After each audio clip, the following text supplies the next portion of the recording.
हिमालय के जंगल में एक जादुई चूड़ी का पेड़ था। वो पेड़ बहुत ही ज्यादा शक्तिशाली पेड़ था। उसके बारे में जंगल के किसी भी पक्षी को नहीं पता था। एक दिन उसके बारे में मीनू नाम की एक लालची चिड़िया को पता चलता है। सुनो जी, मैंने जंगल में जादुई चूड़ी का पेड़ देखा है। अगर उसकी चूड़ियों को हम बाजार में बेचेंगे तो हम अच्छे पैसे कमा लेंगे। और उसकी चूड़ियां भी जादुई हैं। उसे पहनते ही सब सुंदर दिखने लगते हैं। अरे वाह मीनू, इस तरह तो हम चूड़ियों को बेचकर अमीर हो जाएंगे। उसके बाद वे दोनों जादुई चूड़ी के पास पहुंचते हैं। अरे वाह, इस पेड़ पे लगी जादुई चूड़ियां तो बहुत ही सुंदर हैं। हाँ तो सुंदर तो होंगी ही ना। ये जादुई चूड़ी का पेड़ है। इसे पहनकर मैं तो बहुत ही सुंदर हो जाऊंगी।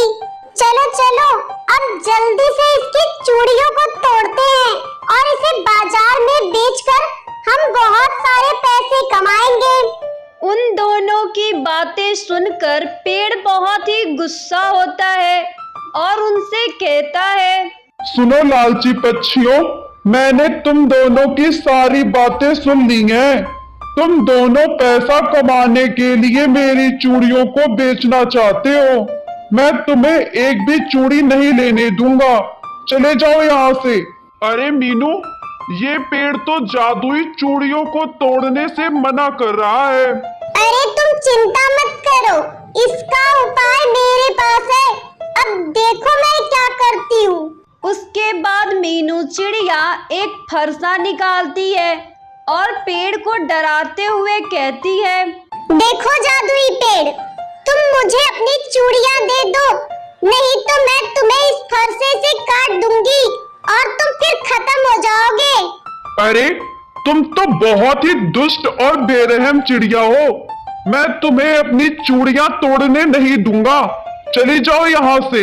देखो जादुई पेड़, मैं तुमसे आखिरी बार बोल रही हूँ, मुझे चूड़ियां तोड़ने दो, नहीं तो मैं तुम्हें इस फरसे से काट कर गिरा दूंगी।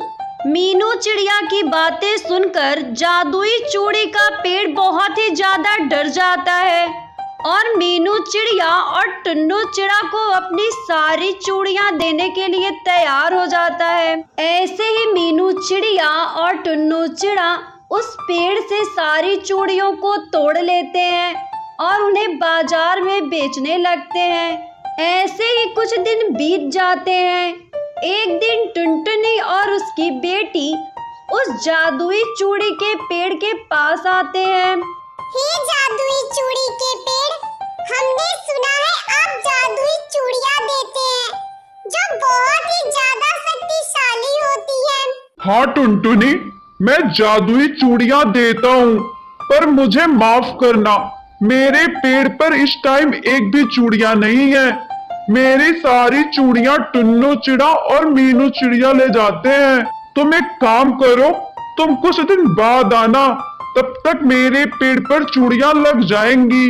पेड़ की बातें सुनकर टुनटुनी और उसकी बेटी बहुत ही ज्यादा उदास हो जाती हैं और पेड़ भी उनकी ना मदद कर पाने की वजह से वो भी बहुत उदास हो जाता है। ऐसे ही कई दिन बीत जाते हैं और उस पेड़ पर फिर से रंग बिरंगी जादुई चूड़ियां लग जाती हैं और फिर से मीनू चिड़िया और टुन्नू चिड़ा आकर सारी चूड़ियों को तोड़ लेते हैं और उन्हें बाजार में बेचकर ढेर सारे पैसे कमाने लगते हैं। एक दिन फिर से टुनटुनी चिड़िया उस जादुई पेड़ के पास आती है। सुनो जादुई चूड़ियों के पेड़, अगले हफ्ते मेरी बेटी पिंकी की शादी है। कृपया मुझे एक जादुई चूड़ियों का सेट दे दीजिए। पेड़ टुनटुनी चिड़िया की बातें सुनकर बहुत ही ज्यादा उदास होता है और टुनटुनी चिड़िया से माफी मांगता है और टुनटुनी चिड़िया को टुन्नू चिड़ा और मीनू चिड़िया की सारी बात बताता है, जिसे सुनकर टुनटुनी चिड़िया बहुत ही ज्यादा गुस्सा होती है और उससे कहती है, अच्छा तो ये बात है, आप परेशान ना हो, मैं उस टुन्नू चिड़ा और मीनू चिड़िया को जरूर सबक सिखाऊंगी। ऐसे ही कुछ दिन बीत जाते हैं और उस पेड़ पर फिर से रंग बिरंगी जादुई चूड़ियां लग जाती हैं। फिर से टुन्नू चिड़ा और मीनू चिड़िया उस चूड़ियों को तोड़ने के लिए आते हैं। तभी वहाँ पर टुनटुनी चिड़िया आ जाती है। मैं कहती हूँ तुम दोनों रुक जाओ।